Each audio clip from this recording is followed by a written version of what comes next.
That's my baby. I'm dying. That's my baby. We're going at it at 110%. I just want 5 minutes of happiness, please. Just give me 5 minutes. And they scored! They did it! Left. What the hell was that? Oh, yeah! What the fuck are you talking about?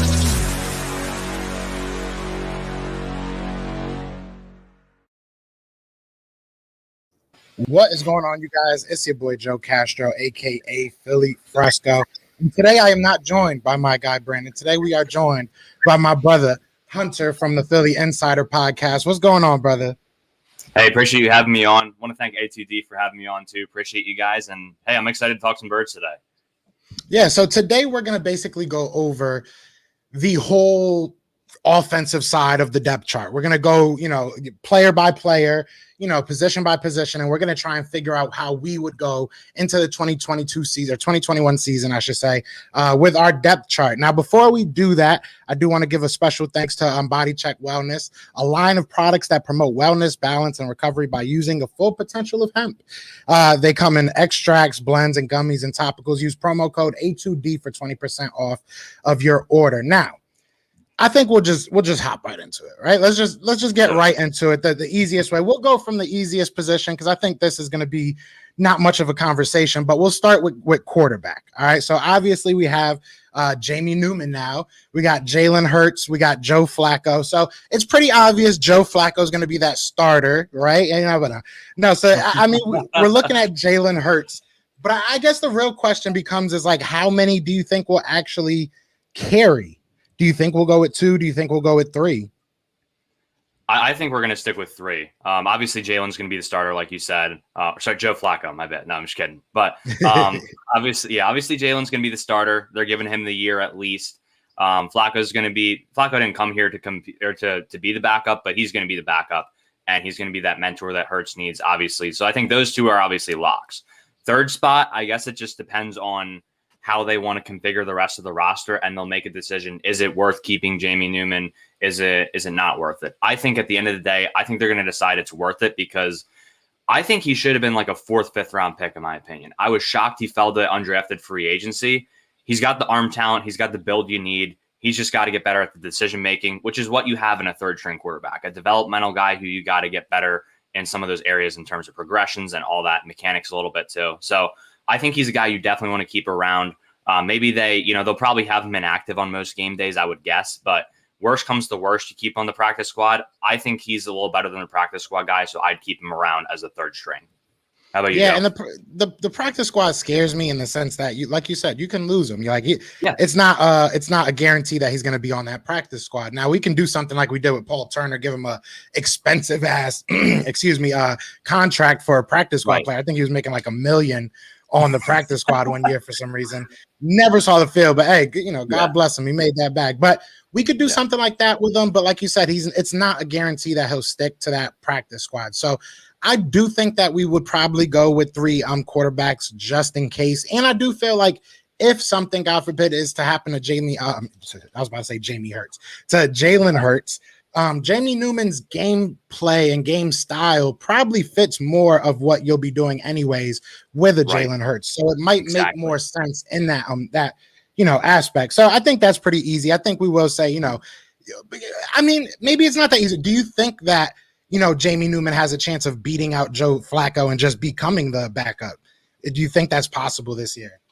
I don't think they'll let it happen. I think it is possible just because I've heard a lot of the Jacoby Brissett comparisons. Obviously, Sirianni coached Brissett for a little bit. He'll have an idea of how to coach Jamie Newman and his strengths. But with how much they pay Joe Flacco, I think they're just going to say you're the backup. Even if he has a bad preseason or whatever. If he has a bad preseason, like a horrendous preseason, I'd rather just cut him and then you make Jamie Newman the backup. But I think he's at a point in his career where he's not really at a point where he's like ready to retire yet. But he's still at a point where he can still produce if called upon, maybe not at a high level, but I don't think he's going to lose that second spot because I think he really has the mindset that he's going to try to beat out Jalen Hurts too and push him. I think in the back of his mind, he knows he's the backup, but yeah, I don't think Jamie Newman has a shot just with virtual offseason for the most part. It seems like that's going to be this year and being a rookie. I wouldn't give him much of a shot, but maybe down the road he can be the second string though. Yeah, and I hope there's no more QB controversy. You know, I'm hoping it's just Joe Flacco knows his role and he moves on. Yeah. So let's move on to something that's probably not as concrete, especially with the latest signing. We'll look at the running back room. Now we got Kerryon Johnson. We got, Kenneth Gainwell, who we drafted. Obviously, we have Miles Sanders. We have, Boston Scott.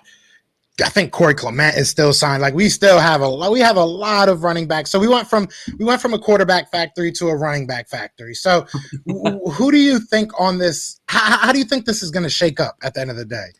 Yeah, great question. I think, and I'm interested to hear your thoughts on this after I go too, because I think this is definitely a very interesting position now with Kerryon Johnson being signed. So Miles, obviously, he's going to be the lead back, the main guy. Even though we have a couple other guys in there, I still think he's going to get the majority of the carries, and it's not going to be like last year where he was getting 10 carries a game at times.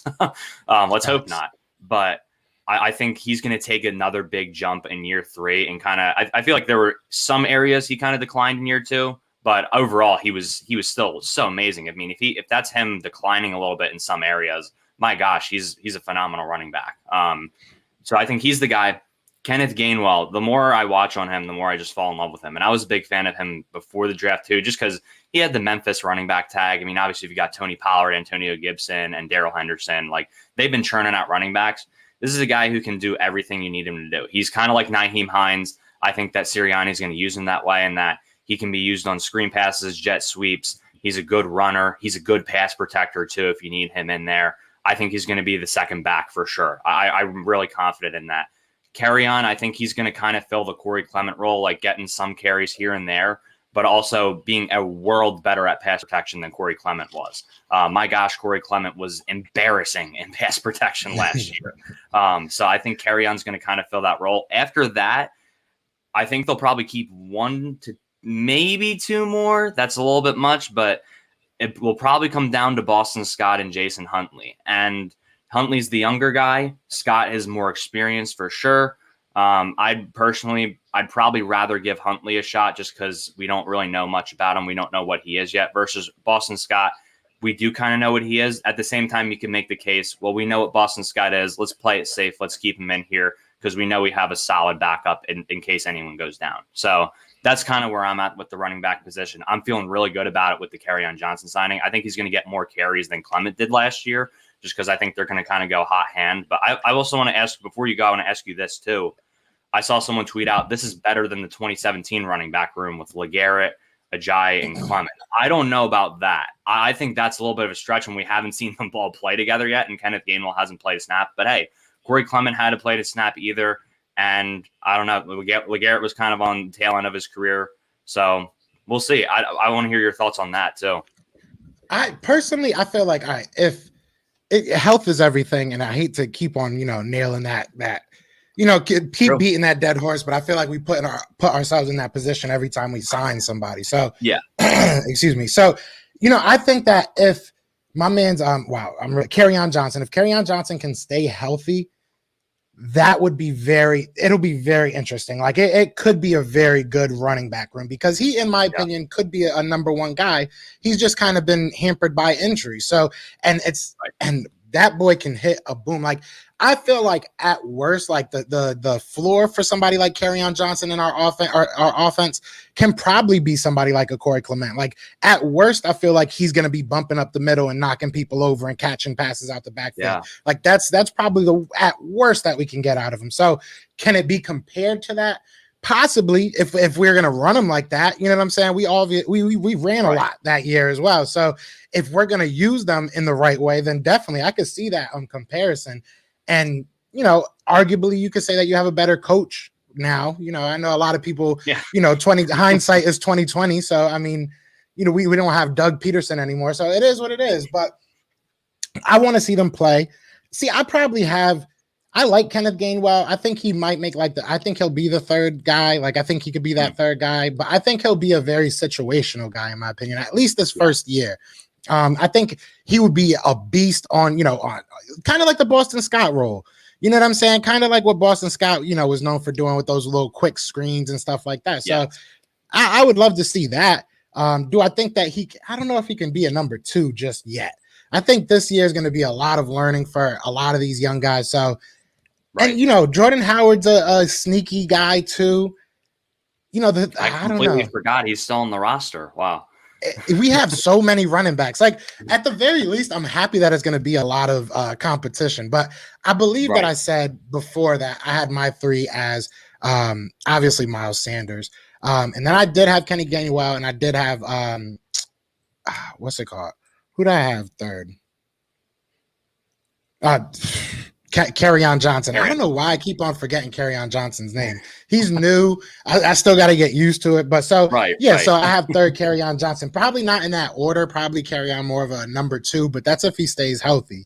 So and another thing I want to ask, because I just did a video right before this that's going to drop after this, but I want to ask you while I have you on here, do you think that this offense, like, because what Howie was saying in that interview and everything with the whole, we want to beat that timetable of 2 years. Do you think this team is in any way, shape, or form ready to do that? Like, do you think, even if it's, making a couple trades with some of the guys we have, do you think we have the assets and the willingness to actually do that? I don't know if we're there yet. Like, I feel like the offensive side of the ball, I really feel confident in it. And I know that we haven't seen it play out yet. It'll take a little bit of time to get rolling, but I do think the offensive side of the ball has the potential to be lethal. Now, we have a lot of young guys on this offense that we're excited about, but at the end of the day, with a lot of them, especially the wide receiver position, we have no idea what they're going to be. And who knows if Ertz isn't here, what is our tight end situation behind Dallas Goedert too? So we still have a lot of answers. Offensive line is pretty much just staying healthy. That's the answer we need from them too, which is not. I'm not going to put my money in the bank on them staying healthy this year after last year. But talking about the whole team overall too, while I liked how the philosophy we went in with the draft and we picked a lot of the best players available, we have no cornerbacks right now. We're literally about to put Zach McPherson. We're throwing him into the fire. Probably he's probably going to have to start. It's either him, Craig James, or Michael Jacquet right now. Because Maddox is, and not to mention Maddox is still here, and he's going to have to man down one spot. And I think he's more of a slot or a free safety. But I know we're not. I know we're talking about the offense here, but in terms of defense, I mean, we still that second level. We've got a lot of holes back there. So I don't think we're ready quite yet. But if next year's draft goes well, I think we're ready to fly. And I do think we have the potential to surprise some people this year, just because it's a new scheme with the offense and defense. People aren't going to know what to expect, and it's going to take time for them to get film on us. So I do think we have a little bit of advantage there. What do you think, man? In my video, I kind of said, like, I think we can be good if we do some crazy stuff. Like if we go out there and say, all right, throw caution to the wind, we're gonna go get Stephen Gilmore, we're gonna go throw some picks and go get Julio. Like if that's his mindset, that he's just like, F it, I want to win right now, we can. One thing I'll be like, okay, like, all right, let's see what happens. And two, I'll kind of be like, why did you fire Doug then? Because that wasn't that kind of his, like, so I don't know. I don't believe that he really feels that way. I don't feel like he really thinks let's do it in 1 year. Because he said before that he didn't think that it would be a 1 year process. He said before that, he thought that him and Doug had different views of what this offense can be or what this team can be. So I don't really believe what he's saying, but we could. I mean, who knows? We have a lot of assets. So if he really just says F it and goes all in, who knows? We would be screwed with, and that's the thing though. He doesn't care about cap space either. So it's like we'd be screwed with cap space next year again if he went crazy. But he can do it, and he's shown the capacity to do it. So I mean, so it is what it is. I hope he kind of doesn't. I kind of hope we just stay young and build. I agree. You know what I'm saying? And then just add once we're there. But we'll see what happens. But so for the running back room, I think we both agree on the top three. You know what I'm saying? On the Kerryon Johnson, on the Miles Sanders, and the Kenneth Gainwell. So let's pick 100%. One player that you think would. So let's go with a number 4 guy. Obviously, we have to pick between Jordan Howard. We got to pick between Boston Scott and Jason Huntley, and Corey Clement. I think is still on the roster too. Could be wrong about that. I'll check. I thought he was. He is a free agent still. All right, never mind then. So there you go. We got to pick between those three. If I had to put my hat in the ring, if I'm picking between those three, I like your concept about like Jason Huntley being the youngest guy, and he has the most versatility. Like he can go back there and return some punts. He can go back there, return some kicks. Boston Scott can. I don't necessarily know that I've liked seeing him do it, so I don't really want him to. So if I had to pick a guy, I would probably go Jason Huntley just because of that versatility and youth. I gotcha. I since I forgot Jordan Howard was re-signed. After that, I'm kind of rethinking. I don't know if he makes the roster just because he's at a weird point in his career where he's kind of declining, but he is experienced. He is kind of that bulldozer you need. I also forgot we still have Adrian Killens and Elijah Holyfield. Oh yeah, practice this is so many, too many players, so many guys. But I'll just stick with my original pick, Jason Huntley, just because I like him. We haven't seen what he can do yet. I feel like he's a guy who could really blossom under the new coaching staff. So I'll go with him. He's a good dude, man. I had him on the chat. He's a good dude. I like the guy. So I'm cool with that answer. And then all right, so let's go to tight end. Now this is where it gets funny. It gets tricky because Zach Ertz is he gonna be? I mean, Howie was over here giving this man flowers. I mean, he was saying, "Oh, he's an all-pro tight end. He's still on the roster." I love the boxers he wears game time. He was loving that, man. So who knows? He might still be on this roster come game time. Yeah. But I guess he's on the roster now. Let's go in assuming that he is going to be on the roster. I think that's the only fair thing to do. Yeah. I think he would be that number one guy off rip, right? I think that's pretty. Probably. I mean, because if he's not, that'll be kind of, that'll be interesting. Yeah. That would be all right. So we'll say that he's going to be the number one guy, and then obviously you have Dallas Goedert, and then we're going to need a third guy, and you have a whole buttload of people. Yeah, because you got Tyree Jackson, you got who else? We got Hakeem Butler, Jason Crom. There you go. We got oh boy, we just picked up Jack Stahl. Jack Stahl. So we're tight end we're tight end factory as well. So I mean, who's that third guy? Who's the third guy you like? Or do we have Richard Rodgers still? He's still free agent, so we could still re-sign him. I mean, we might need to because we have like 20. We have honestly, I think I still think they should look into bringing back Trey Burton because he played for $900,000 last year, not even $1 million. He's a better blocker than Richard Rodgers, I think. I'm not opposed to bringing Richard Rodgers back because both these guys are more experienced than any of the guys we have on this back end of the depth chart right now. But Trey Burton, I feel like he's still a decent route runner. Obviously Jason Michael was his tight ends coach. Sirianni was his head coach last year. There'd be familiarity there. They even used him in the Wildcat as a quarterback a couple times last year. So maybe they can do a little bit with that and get it exciting. But I think they should look into bringing him back because it's late in the free agency process. He's not going to cost much. The market isn't there. But for the guys on the roster, I like Jason Kroom. I think he's kind of athletic. We haven't seen a ton of what he can do. He has some experience. I believe he put up some numbers with the Bills a couple of years ago. He's still pretty young. I like him. Tyree, I think, is going to be a long-term process because you obviously had Logan Thomas on the Washington football team, who's now a tight end. It took him a lot of time to be groomed into that tight end role after being a quarterback for a little bit. Same with Tyree. I think it's going to take him some time. I was really hyped when we got Hakeem Butler. And then I found out we were switching him to tight end. And I was like, all right, we'll see how this goes. Obviously, the one time we saw him on offense, he got bodied by Logan Ryan, which I know people wanted a pass interference call. I was in the boat that, well, one, it was a bad throw by Carson, and he also, didn't even notice that no one was covering him pre-snap. Sorry, I know we're not supposed to talk about Carson anymore. but taboo. It's taboo. Yeah, right. I also thought that Hakeem did a terrible job boxing out, and it was I think it was more just him. He's so used to just winning with his size rather than having to win technically and be technically sound. So, he also played gunner on special teams a little bit and did pretty well. So that'll give him an edge earning a roster spot. But I think Hakeem, he's also a guy it's going to take some time for him to adjust. Even though he played wide receiver, he needs some time, I think, because he's not very technically sound. And then other guy is just Caleb Wilson. We didn't see much of him. I don't really know what to think of him, to be honest. And then Jack Stoll, don't know much about him either. Don't know what to think about him. So I think Jason Kroom would be my guy. But if we can bring back Richard Rodgers or bring in Trey Burton, I'd be hoping for that. Yeah, I'm kind of on the same boat. I kind of want Richard Rodgers back. I did like him a lot. Yeah. I wouldn't be I think we get a lot of production out of our tight ends in general, because the only reason we know Jason Kroom is because the one time he got called in, he made a big play. So shout out to him. You know what I'm saying? Caleb Wilson, I think his father used to coach our D-line. I think I could be wrong about that. You're right his about dad that. used to be our coach. So, I mean, he's got that connection, and who knows? Doug Peterson's son is still out there, I think.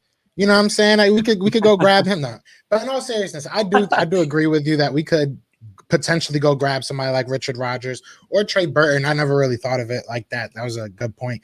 But if we're looking at the people on our roster, I mean, Jason Kroom's cool. I would kind of hope that somebody like Hakeem Butler can make it, because I think that would be a cool experiment. I think that's, you know what I'm saying, something that, especially if it's going to be that number 3 guy. You know what I mean? If it's going to be that number 3 guy, let's work him out. Let's see what he got. I think you can learn how to block. You can learn how to block, right? Because Zach Ertz wasn't that great of a blocker.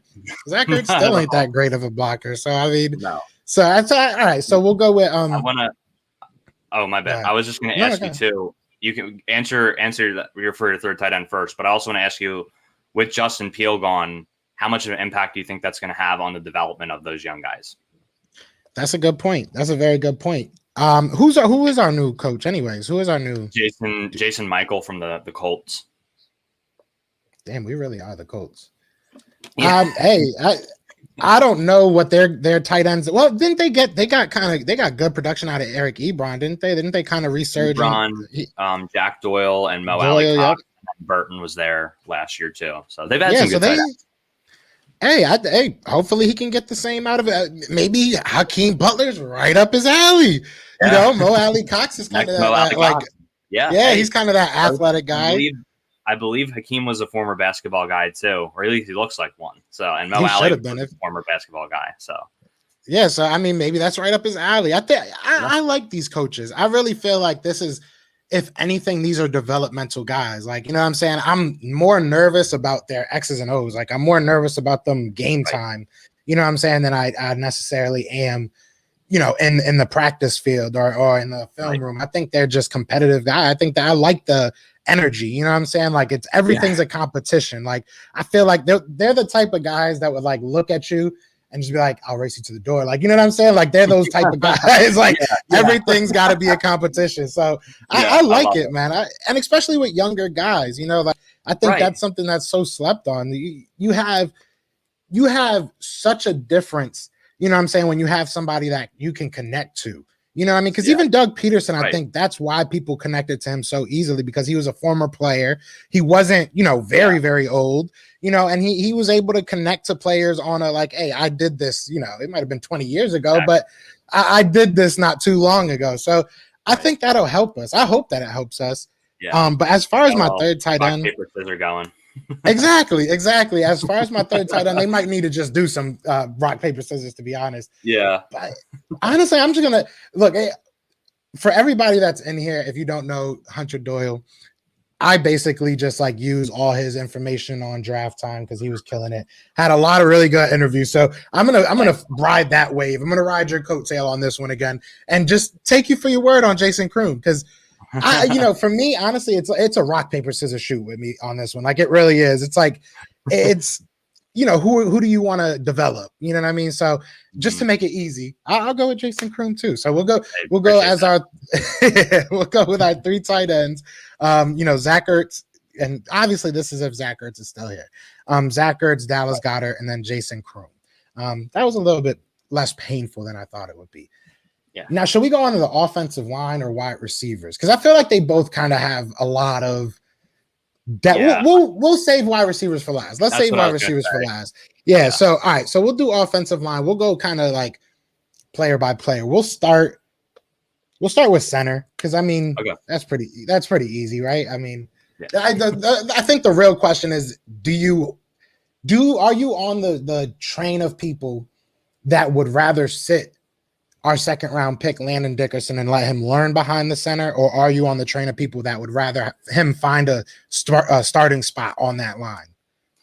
Yeah, so I think just because of his versatility, I don't think he'd be phased if we found a different spot for him on the line. First off, he needs to be healthy. We talked about that in DM, Joe. Like, the only concern we have with this guy is his health. If he is healthy, I think this is a potential all-pro player. I think that he could potentially, if he is healthy this year and gets healthy by the end of the year, I think he could potentially earn a spot over Sayamalu at left guard. And I like Sayamalu. I think Landon Dickerson is that good to where he could end up starting. And at the same time, if Brandon Brooks gets hurt again, I mean, you can put him at right guard too. That's not a guarantee that Brandon Brooks is going to stay healthy. So I think that you don't rush him. If you can find a spot for him at left or right guard and the situation presents itself, I think you do start him there. But obviously Jason Kelce is going to be the starting center this year for at least one more year. In my mind, this is his last year. I know we probably said that in the past like 2-3 years that in our mind it's his last year. But yeah, I think, you know, the situation presents itself.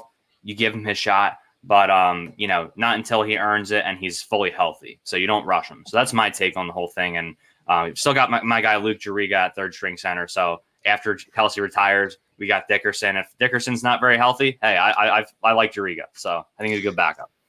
I mean, my opinion on Landon Dickerson is like, honestly, get him in the starting. If he, I think right now, if he's healthy, I think that's like I'll stop saying it because at the end of the day, I think that's a tag that has to go with any player. But you know, he comes with a certain risk that, you know, kind of extenuates that tag. It is what it is. So you know, but either way, if he's healthy, I think he's gonna be better than what Isaac Sayamalu can be at left guard. So I feel like you plug him in right now, and then if he can. Look, if by next year you're looking at him and he made the Pro Bowl as a left guard, then you look at Luke Juriga, you look at Nate Herbig, you look at other guys and say, all right, who wants to take this center spot? Because we're not moving him. Like, it doesn't make no why we gonna move him. You know what I'm saying? Yeah. Or if it's something that, you know, maybe then you say, all right, he was all right at guard. Let's move him into center. Let's move Jordan Mailata into guard or move.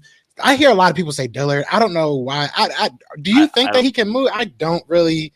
I'm not a fan of it. I don't know. It just seems like such an experiment for a first round pick, especially obviously the whole right tackle thing was different because it's the other side of the line.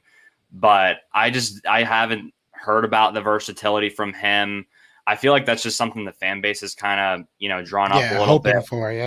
Hoping for it, but I don't think he's a left guard. I mean, hey, if he proves me wrong or both of us wrong and he ends up being the guy at left guard, cool. But he was drafted as a first-round pick as a left tackle, so I want him to go earn his spot there before we even think about moving him to left guard, which we'll get to in a minute, too. Yeah, I kind of hope that they do just because I want to hear the analogy that he'll use for it or this, you know, like he said that it was like writing with your other hand. So like, what's moving in? Are you writing with like your elbow or something? It's just the same here. I would love to hear that saying, but either way. You said it before the game, too. Like, before the game. You could have lied, bro. There's sometimes you got to just be like, I feel mad comfortable. I can't wait. Like, this dude was right before the game. Like, this is going to be bad, y'all. Get ready. Like, that was disheartening. So, all right. So we'll get back to center. So we're saying Jason Kelce.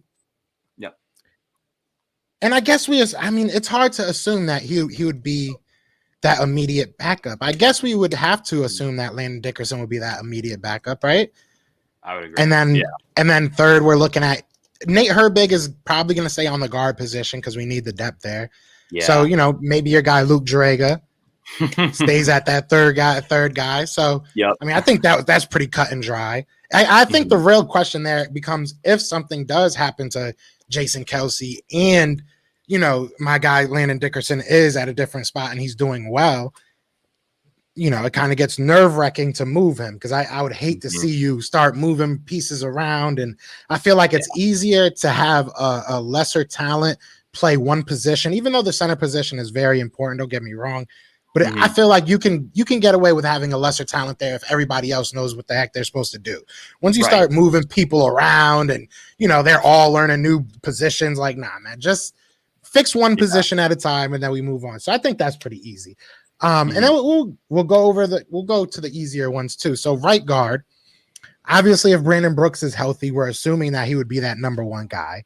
Yeah. But health hasn't been wealth for him. Health hasn't been his strongest trait in the past couple of years. So, I mean, who are our backup options? We got like Nate Herbig, I think, was a guy that moved into that position. Do we still have Matt Pryor?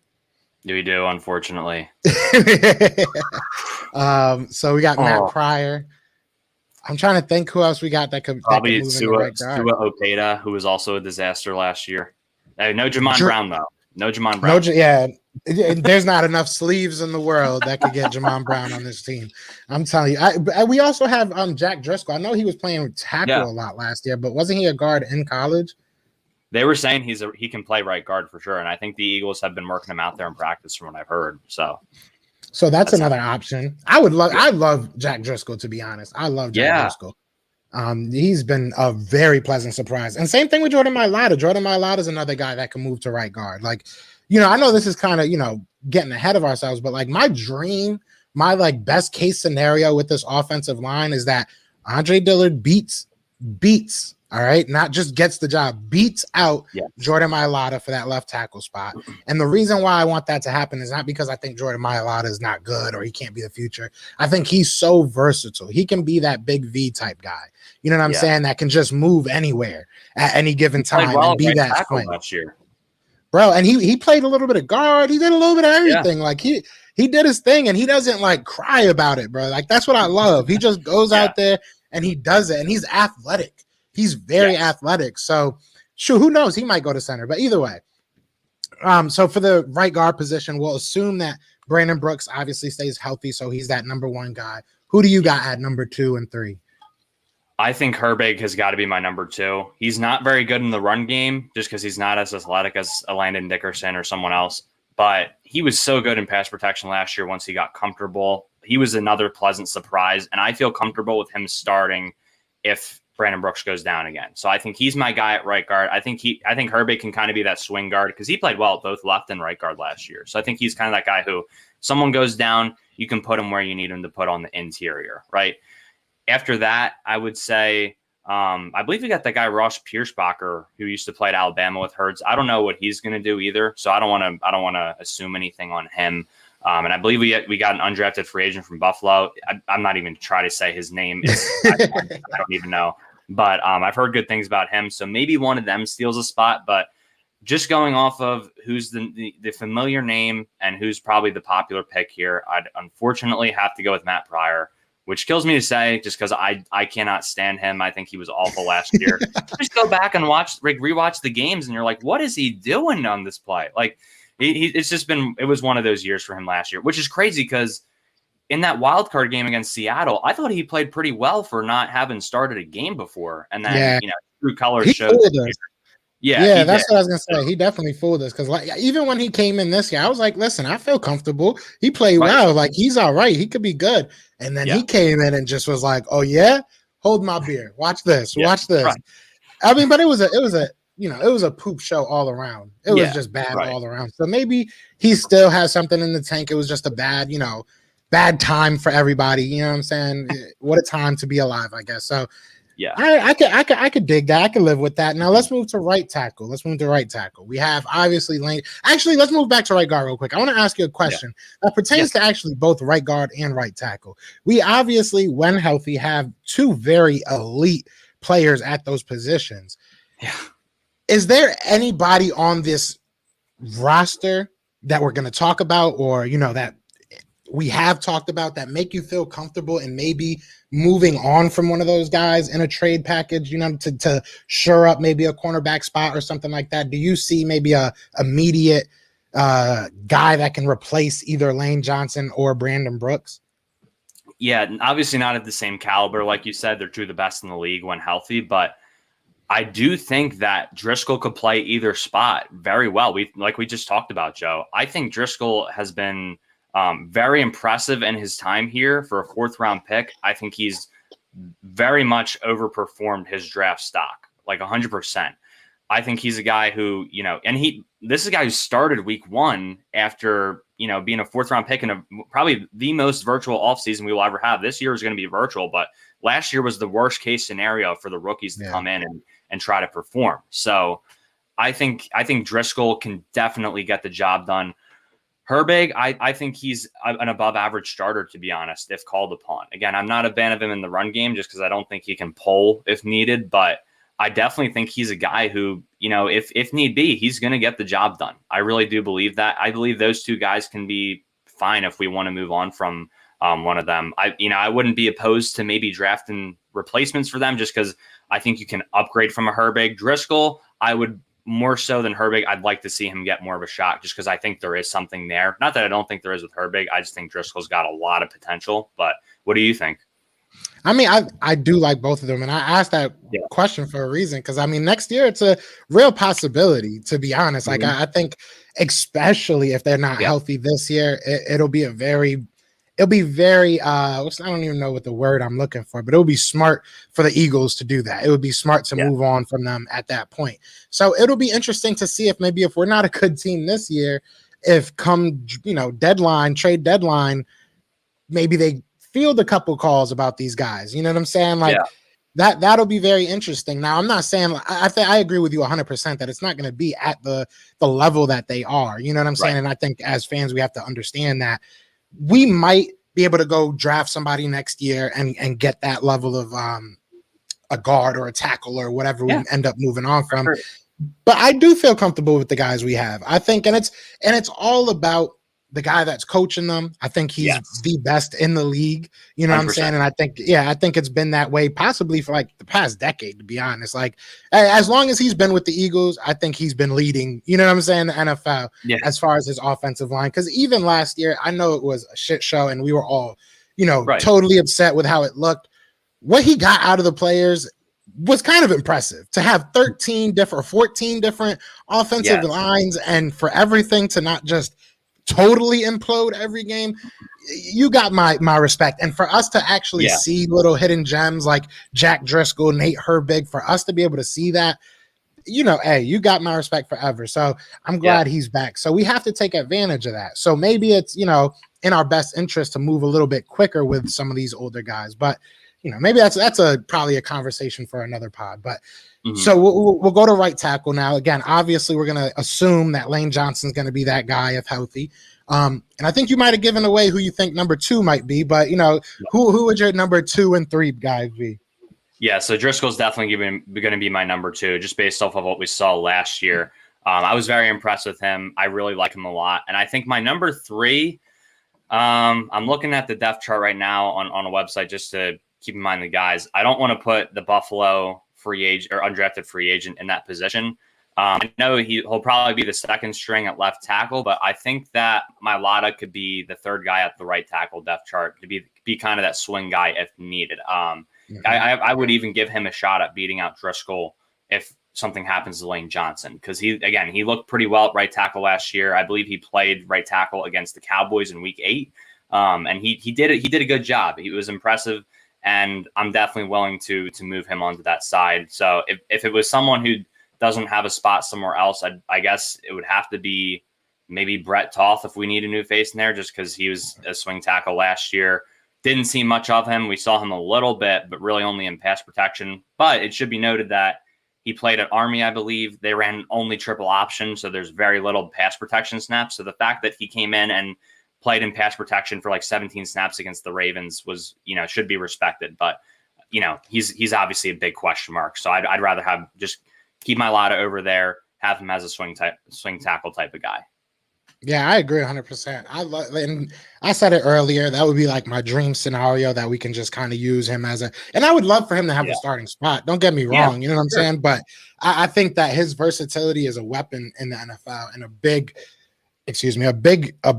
weapon that we need to utilize, because Big V, if we didn't have Big V, if we had Jamon Brown fixing his sleeve over there at right tackle or left tackle, I think it was, we would have been hurting, man. It would have been bad. It would have been really bad. So, it shows, and he went out there and he got his bag. You obviously don't hear his name as much. He was an average player, but he was average everywhere. And that pays in the NFL, that really does pay out. Lions. Yeah. So, hey, God bless him. So we definitely need to fill that role again. And I think Jordan Mailata is a perfect person to fill that role. So I'm 100% with you. I agree with that. I'm excited to see what we have with Jack Driscoll and Jordan Mailata and even Andre Dillard. I think a lot of people, Andre Dillard didn't show me anything, and it's not in a good or bad way. He just didn't have any time. I really felt comfortable after the couple games I saw him at left tackle. I was like, oh, this kid is pretty good, and he looked better in run protection or whatever, run blocking, run block schemes than a lot of people were telling me he was going to. So I was excited about that. I was happy about that. And he moved over to right tackle, and it didn't seem like he was shy about telling people he didn't want to do it. So at the end of the day, maybe you have to listen to that. I do want my players to just be able to, be warriors and say, hey, whatever you need me to do, I'm going to do. But some people just aren't built like that. Some people can't do that, and maybe as a team, we should have listened to that. So I think that we need to have a little bit of patience. I want to see him play a little bit. I want to see what he can do. If he's going to keep crying, then we move on. But, so I guess that gives away my left tackle. But I think starting left tackle should probably be Andre Dillard next year. You can tell me if you disagree, if you think it should be Jordan Mailata, but I would probably go with him as Dillard as my number 1, Mailata as my number 2. And then number 3, it gets murky for me because I really don't even know who the heck wants to go over there. You know what I'm saying? Is it because Landon Dickerson played a little right tackle in college, I believe, too. So maybe he's the guy. Maybe he's the guy that beats all them out and plays left tackle. I have no idea. So, but what are your thoughts about left tackle right now? Yeah, I agree. And I'm not I want to answer Alan Porter's comment first. Prince Tega Wanega, I believe, got picked up by the Chiefs off of our practice squad, unfortunately. So that kind of sucks because I thought he could possibly, become a good backup. But anyway, he's not on the team anymore. For the guys who are on the team, Andre Dillard, I think he's got to be the guy if he earns the job, right? I think we can both agree that he's got to earn the job first. If he doesn't earn the job in training camp, he can go cry about it. That's the thing. I just... After the whole training camp fight thing where he was crying, I know he was being competitive, but where he was crying, and then the whole writing a essay with my left hand thing, I'm just like, man, he's definitely on my bad side. But hey, I'm not going to give up on him. We only, like you said, we've seen him play 4 games at left tackle. This guy has not gotten an opportunity. I think while he was crying, I think he's a guy who does want to go to war for his teammates, and deep down inside, I think he wants that. I think he just wants it at left tackle, and. Yeah, I think he's going to probably be the guy. He was a first-round pick for a reason. I mean, we traded up for him.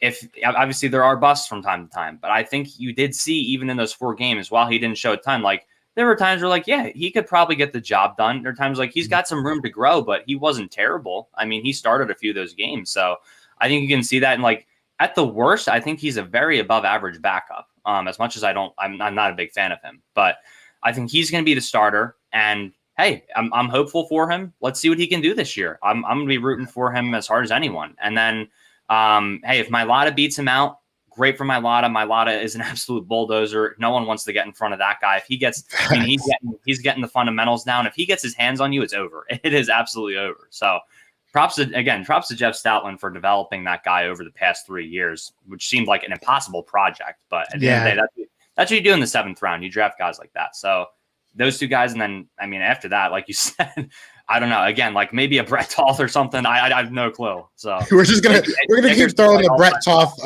We're gonna keep throwing the Brett Toth dart till it sticks somewhere. He's gonna play somewhere. Yeah, exactly, exactly. And even to throw more flowers at my guy Stoutland, he developed Jordan Mailata in probably the most tipsy-turvy, time of the franchise. Yeah. You know what I'm saying? Through a Super Bowl, which is hard in its own because, you were right after a Super Bowl, I should say. But, after all that, then you're going through firings. You're going through, all these changes happening on the roster. And he still was able to get the most out of him. So it was exciting. I love Stoutland, man. I wish I could get a Stoutland jersey. They should give out coaches jerseys. That's what I need. Yes, I agree. Shout out to everybody that is in the live chat right now. We got 35 people. I am Joe Castro, Philly, the podcast. Be sure to go check us out. And this is my guy, Hunter Doyle from Philly Insider Podcast. Be sure to go check them out. Be sure to hit that like and subscribe over here on A2D Radio and all our channels. That we're having a lot of fun. So we got 2 more position group, a position and then a position group. So we'll go with the left guard. I don't even want to give a estimate to what this should be, because I feel as though Landon Dickerson should probably be the starter at left guard, but we obviously have Isaac Seumalo coming back. You could even throw a Nate Herbig there. You could even throw a couple different names there. But who are you thinking might, how do you think that might shake up on that left guard side? Yeah, I think you go with Seumalo to start the year just because of familiarity, and he's been the guy for a little bit there. He's comfortable. I want to say this too before I get to Landon Dickerson. I think a lot of people say like, we can draft before the draft. We can draft this guy, and then Seumalo will move to center. At this point in Seumalo's career, he's so comfortable at left guard. Maybe, yes, earlier in his career, was he thought of as the guy who could maybe slide over? For sure, but he's played so much left guard at this point. I don't love the idea of moving him over and not someone else, especially when Landon Dickerson, I think, can play both spots so well that it shouldn't be Seumalo should move to center. But I think Seumalo will start the year there. But I think Landon Dickerson will finish the year there. And I think that because of that, I think you should consider trading Seumalo at the deadline maybe, because I don't think I think he's better than sitting on the bench. But at the same time, you don't want to sit him and then his value goes down. You might want to sell him while he still has good value, because I think he's a above average starter on a lot of other teams. A lot of other teams could use a guard like him. So I think maybe you consider trading him. But I do think Landon Dickerson will finish the year at left guard, or if Kelsey's not healthy, he'll play center. So I think Landon Dickerson ultimately will end up being the guy. And then, after that, probably a Pryor or Herbig or an Opeta. So Herbig preferably. Brett Toth. Brett Toth. We got to just keep throwing that dart. I'm telling you. And, it's going to be interesting at that position. That is I think a lot of these guys, though, depending on how this team plays, you know what I'm saying? Because if we're a very good team, and we're just not winning games, because that's possible. I mean, that's really possible. Right. And I'm not saying a really good team as in like, oh, this is a Super Bowl team. Why aren't they winning games? We're very young. You know what I'm saying? So we could have a lot of talent and it could show, but we're probably going to be inconsistent. You know what I'm saying? At the very least. So that's what I'm more ready for than anything. But if you can get a little bit of value out of these older guys, and he's not that old, you know what I'm saying? If you can get some value, go ahead. Go right ahead. And same thing with somebody like Zach Ertz, man. If my whole thing with Ertz, though, I think it's more personal with me. Like with Ertz, it's like you got to want to play. You know what I'm saying? If you want to play for the Eagles, I will ride for you, bro. And I will cuss out Howie Roseman every time I go live for you. But like, if you don't want to be here, then it's time to move on. And it is what it is. So I think that's where we all are. So let's talk about a group of people that I think really want to be here. We got a lot of young, hungry dogs, right? Hungry dogs run faster. So we got a lot of young, hungry dogs in this wide receiver room. I mean, I think it's obvious that we're all assuming that Devontae Smith is going to come in here and be that number one guy. Yeah. And then after that, I think that the dominoes just start to fall, and it's just like, who are we going to move here? Who are we going to move there? I'll say this much. Going into the season, I want it to be Travis Fulgham on that other side. I really want to believe that little, I don't want to say little, but I think it was like a 4 or 5 game streak that he had that he was balling out. I don't want to think that that was a one-off thing, right? I want to believe Jalen Reagor can at the very least take that slot. Maybe he's better than a Travis Fulgham and he'll take the outside, which would be awesome because he's a first-round pick. But, if at the very least he can take that slot, I'm happy. I'm a very big fan of Trayvon Grimes. I'm a very big fan of Quez Watkins. I don't really know what I'm going to get out of John Hightower. Yeah. I don't know if Greg Ward really fits the scheme anymore. Like, there's a lot of questions. So how do you feel about, before we get into that real quick, shout out to Bobby Stevens with the $5 super chat, said, did y'all hear Zaven Collins draft call? Told the GM, thank you. We're going to effing kill everyone. Would love that energy. Dickerson is a steal this year. I agree. See, that's what I wish we would have drafted a linebacker, just so, you know what I'm saying? Just so I felt good. But that's not what we do. That's not what we do. No, it's not. But hey, so how do you feel about that? Jacoby exactly. I'm excited about Jacoby. I like him. I'm very excited about him. But anyway, so how do you feel about the wide receiver room? I mean, we got Devontae Smith. Let's keep that positivity up here, and then we'll start talking about the rest of the roster. Right. Yeah. I mean, God bless our souls for whoever is going to play wide receiver at some point this year. Every year, there's always someone who's playing. But yeah, Devontae, number one guy. He's going to play all three spots, I think. Whichever spot is the first read on every play, I'm putting him at that spot, whether it's the X, the Y, or the Z. But I think he's going to play all over, do whatever you need him to do. Rager, I think he's going to kind of play the slot and play that Z a little bit, just because I think, with Devontae, you're going to have him be a decoy on some of those plays, just kind of take guys deep, or just be the first read, and then you move on to Rager as the second read, who's going to be open a lot of time. I think he's going to get a lot of opportunities, and I think just by default, because of his speed, he's a pretty talented guy. He did have a better year than the numbers will show. He still has a lot of room to grow, though. But I think because of that, he's going to be the guy. And also, he was a first-round pick. They're probably going to play him. After that, I agree. I'd like to see Fulgham get some reps at the other outside spot. He even played in the slot a little bit last year, too. I'd like to see him. And again, like Sirianni said, he's going to move all these guys around to all the different spots. So I think that's good for Fulgham. He runs very crisp routes. Obviously, I feel like we only saw him run out routes, comebacks, stuff like curls, stuff like that. I feel like he didn't run a big variety of routes per se. Maybe I'm overthinking that, but I do think that he can still be a good weapon as that third guy. Like he's not going to have to, it's not going to be like last year where he's going to have to be, man, like he just keeps going and going. Like we have no one here, but he's the guy, So I think he can be the guy. And then after that, it's like Quez. I think Quez is a role player. You can use him on a lot of those gadget plays. Just get him the ball in space and he will go to work. Like that screenplay against Arizona last year that, pretty much was busted. And then he, spins out of it and takes it to the house. And even just at the end of the year, he looked really good. Yeah. Hightower, I'm on the same page as you. I'm not sure what to think of him. I think he has poor ball tracking skills downfield a lot of the time. I think that he is scared of contact too.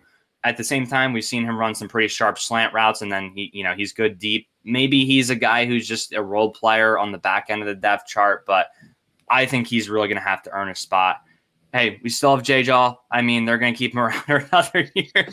Let's see what happens at this point with him. I don't know is he going to play? Is he just going to be a red zone slot guy? Maybe that's his role. But I also like Grimes. He's going to be a tight end. He's going to be a tight end. Hey, he's a great blocker, so maybe. I wouldn't be opposed to him switching to tight end. And then Grimes, he's got a pretty slow get off of the line, and he's not the fastest guy. That he does have long strides. He's a guy, you throw the ball on his back shoulder, he's going to come down with it. You give him a high point, he's going to come down with it. Maybe just a sixth wide receiver, fifth wide receiver. You just throw the ball up to him in the red zone and you give him a shot. And also he's a good run blocker too. So I think he was supposed to be drafted in the draft, at least sixth round. He should have been drafted. So I think that's a steal. And then the other guys we forgot Greg Warden. I can't believe we even forgot him. Again, not anything crazy, but it seems like whenever we need to convert on third down or need a big play, he's always there. He's not consistent in terms of the whole game, but he does make some big plays. So again, he'll be a situational guy, I think, just playing the slot every once in a while. But it's a shame because I don't feel like we have a bona fide number 3 guy or the guys on the back end of the depth chart.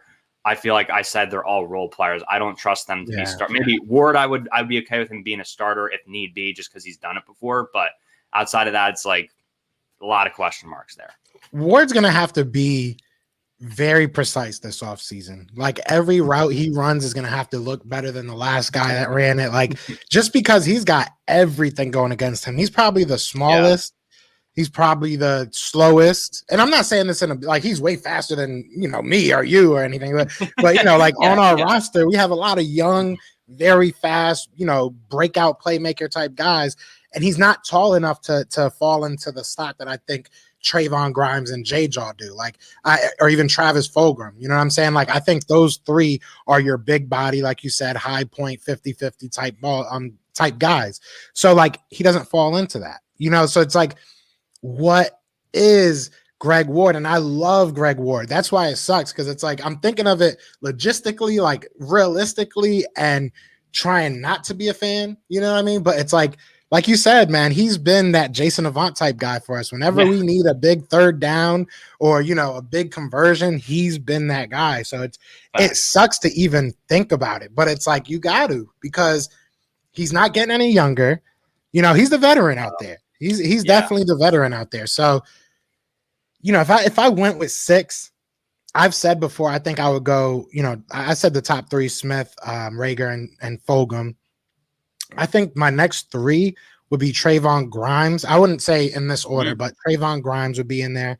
I would put Quez Watkins in there. And, I don't want to see J-Jaw back on this roster. I do not. I do not want to see J-Jaw. I am like so over it. And I'm the type of guy that usually is like, listen, I'll be patient, but there's literally nothing. Like me and Brandon argued last week because I was like mad negative I was so upset last week about the draft because I just, felt like we didn't really fill any holes. But either way, long story short, I'm obviously a lot more calm about it now. But me and him argued for a minute about J-Jaw because he's like, maybe we're, basically the truth. Like basically we're giving everybody else a second chance because it's a new roster. It's a new, new coaching staff, new all that. So he's like, maybe he just wasn't used right. And I was like sitting here like, no, get him off my team. I'm tired of it. I'm just so tired of it. I'm tired of the memes. I'm tired of it all.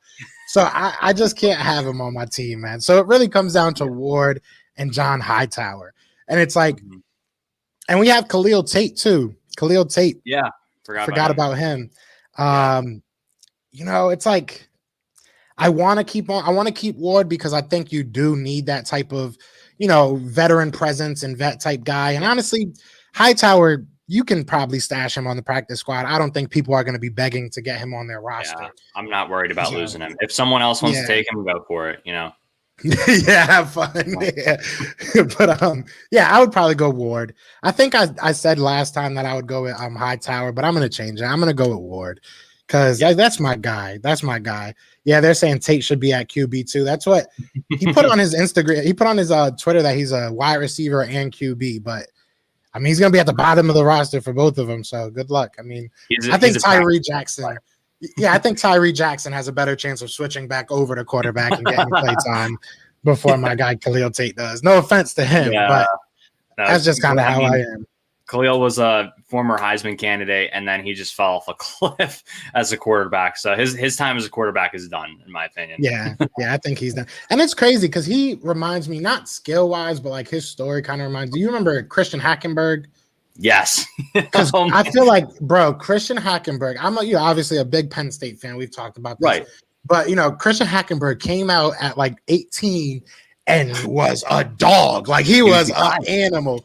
And then he just consistently got worse. It was like every year he just got worse and worse and worse. And I'm like, what happened to Christian Hackenberg?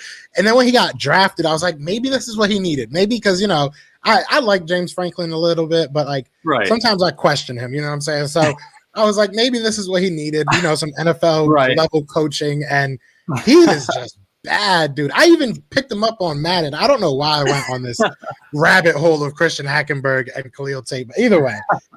So I remember I went to one of the Eagles last preseason games, and I forget. I think Matt McGloin started, and then Hackenberg came in. I was like, oh, he's gonna get a shot. I think maybe he'll be better in the new coaching staff. And he threw a pick six. I think the first play of the game. I don't know what baseball, happened. Didn't he? He's playing baseball now, I think. Hackenberg? Yeah, I think so. That makes sense. He was pretty good back in the day. It was crazy because I remember, this is the last thing I bring up about Chris Hack, but I remember when they played in the Tax Slayer Bowl against Georgia. Yeah. And I actually got to go to the game because I was living in Jacksonville at that time. Mm-hmm. And this is when they took him out for, I think, Sean Clifford at that time. Wow. I believe. I could be wrong, though. I'm probably 100% wrong about that. But I remember they took him out that game because he absolutely sucked. And we actually almost made a comeback. But anyways, moving on to the question of the day. So this is the I'm sure you've seen A2D before. So this is how they do, the agree to disagree poll. So everybody in the comments, we got 35 people still in here. Spam what you think. Do you think that this offense is ready to win the NFC East? So I pose the question to you, Hunter. Do you think that the Eagles offense, the way that we built it, at least, do you think that can compete for the NFC East?